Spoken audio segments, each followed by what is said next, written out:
错会面，请去站两层听听，众爱歌都欢喜，无亏欠万年。模特儿转型转战电视剧，林若亚一入门就挑战高难度全客语演出。哎，文秀啊，你这个做乜嘅？无啊，当佢无转来，挨出了看该看啊。客家话要说得像母语般流利，和表演情绪合而为一，没有侥幸。学客家话下苦功，林若亚土法炼钢，自创图像记忆法，自己营造客语环境。注音，然后国字加罗马拼音加 ABC， 然后标点符号的勾啊、二声啊、嘴型啊，这是我自己看得懂。啊，都会讲一个事情嘞。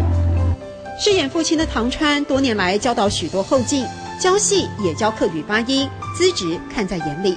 决定的是他，我就很烦恼。我说，这个名模不是好看而已吗？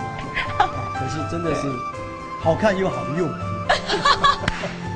让前辈赞誉有加，林若亚用认真敬业的态度，在伸展台外持续证明自己。我哋家希望，乃有你嘅暗號嘅妹啊！然后没很强诶。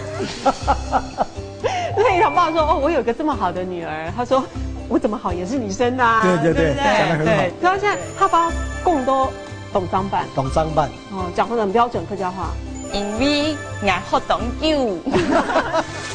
随着客家戏剧受到肯定，也吸纳越来越多优秀非客籍的演员，学会客家话，参与演出，拓展新的表演视野。他爸共都懂商办，因为俺好懂酒诶。他爸共都懂商办，因为俺好懂酒诶。